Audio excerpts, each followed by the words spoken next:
এই এডিবিৰ যিটো গৰাখহনীয়া প্ৰতিৰোধৰ যিটো স্কিম লট ওৱানত আমি আজি জিঅ' বেগ ডাম্পিং মানে বাই বাৰ্ডছ যিটো আমাৰ স্কিম আছে আজি আৰম্ভ কৰিবলৈ লৈছোঁ। লট ওৱানত এইটো স্কিমত 7.5 কিলোমিটাৰ আছে।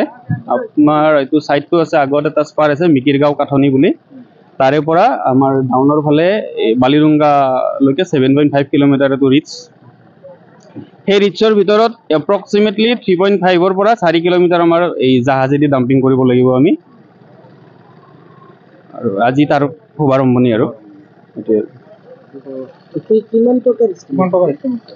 স্কিমটো আপোনাৰ এইটো 48 কৰোৰৰ আছে। আমাৰ স্কিমৰ সেই হেৰিখন লগাই থোৱা আছে বাৰু, তাতে ডিটেইলছটো 48 পইণ্ট চামথিং কিবা এটা হেৰি আছে আৰু জিঅ' বেগ আছে, এপ্ৰন জিঅ' বেগ আছে, টকি আছে আৰু শ্ল' পিচিঙতো জিঅ' বেগ আছে।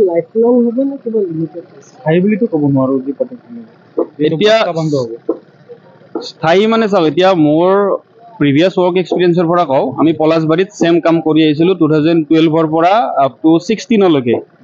এতিয়াতো সেই জেগাটো চাগে ধুনীয়া একদম টুৰিষ্ট স্পট হৈ গৈছে। তাৰে পিছত কাম কৰিলোঁ গুমি, ছয়গাঁও, গৰৈমাৰী। ৰিচেণ্টলি মই ডিব্ৰুগড়ত এই ৱৰ্ল্ড বেংকৰ কাম কৰি আহিছোঁ, তাতো মানে ছেফ।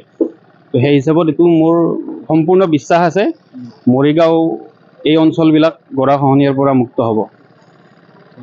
অকমান কোৰাণৰ তিলাৱাতো হৈছে আৰু সবেই মিলি আমি দোৱা কৰি দিছোঁ যেন আল্লাহ তাআলা এই কাজটো আৰু এই কৰ্মটো যেন মঞ্জিললৈকে পहुঁচাই দিয়ে। আৰু আমি যিমান আমাৰ লোকেল ছাতি আছে, যিমান লোকেল আমাৰ মানুহ আছে আৰু যিমান আমাৰ সাংবাদিক কৰ্মী ভাইসকল আমাৰ আছে, চবৰ ওচৰত আমি এইটো সহায় সহযোগিতা বিচাৰিছোঁ যে আপোনালোকে এটাৰ কাৰণে সহায় সহযোগিতা কৰক যেন আমাৰ এই কামটো মঞ্জিললৈকে পहुঁচি যায়। আল্লাহ সবকে তৌফিক দান কৰক, আমাক সবক আল্লাহ তাআলা কবুল কৰি লওক।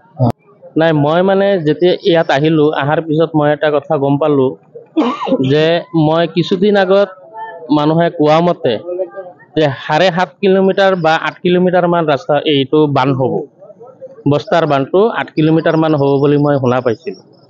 এতিয়া অহাৰ পিছত এতিয়া কৈ আছে যে 3.5 কিলোমিটাৰ হ'ব, ইয়াৰ পৰাই আৰম্ভ হ'ব, পশ্চিম ফালেদি যাব।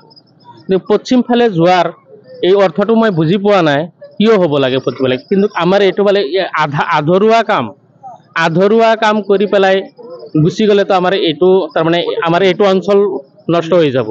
কাৰণ যিহেতু সেইটো ছাইডত যিটো নেকি প্ৰটেকশ্যনৰ সেই কামটো আগৰ পৰা হৈছিল, তাৰ পৰাহে কামটো আৰম্ভ হৈ এতিয়া হ'ব লাগিছিল।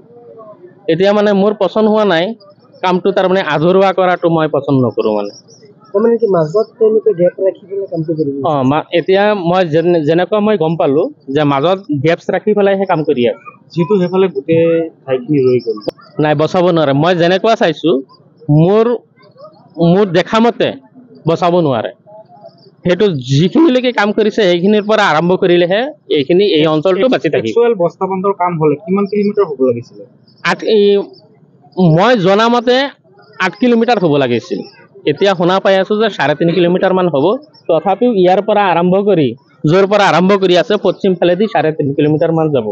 কিন্তু 3.5 কিলোমিটাৰ আচলতে পশ্চিম ফালে গুচি গ'লে আমাৰ এইটো অঞ্চল, টেঙাগুৰি অঞ্চল, তিনিচুকীয়া অঞ্চল, এইটো অঞ্চল মাজত পৰি যায়, গেপছত থাকি যায়, কিন্তু এইটো অঞ্চল নাথাকে। এটা বছৰহে যেনে তেনে যাব, তাৰপিছত তাৰমানে এইটো অঞ্চল নাথাকে, যেনেকুৱা দেখা গৈ আছে।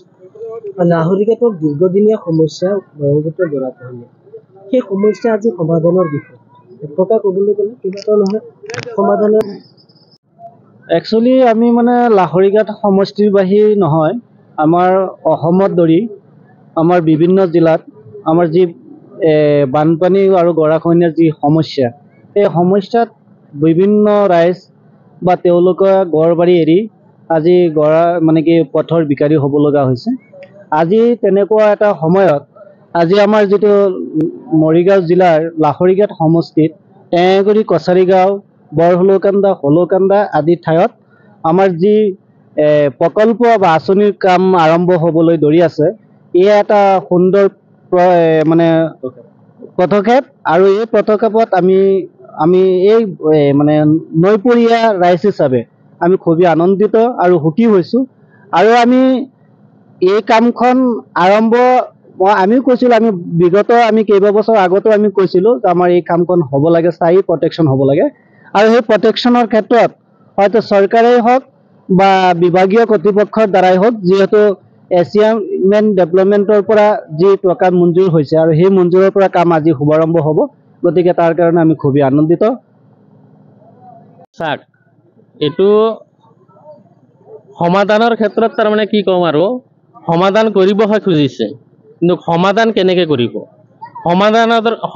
সমাধান যেনেকৈ কৰিব লাগে সেইটো তেনেকৈহে সমাধান কৰিব লাগিছে, কিন্তু সমাধান আধৰুৱা কাম কৰি পেলাই কেনেকৈ সমাধান কৰিব?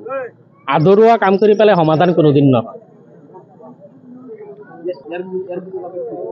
এইবিলাক কথা হ'ল মানে কি, আমাৰ এইটো অঞ্চল জুৰি নহয়, তাৰমানে আমাৰ যিকেইজন নেকি কণ্ট্ৰেক্টৰ, ডাঙৰ ডাঙৰ ইঞ্জিনিয়াৰ কণ্ট্ৰেক্টৰ আছে, সেইকেইজনে তাৰমানে যদি ইচ্ছা কৰে যে কামটো ক'ৰ পৰা আহিছে, কোনজন কণ্ট্ৰেক্টৰ, যদি সেইটো ইচ্ছা কৰে তাৰ পৰা কৈ পেলাই ভালকৈ কামটো কৰিব পাৰে ইচ্ছা মতে।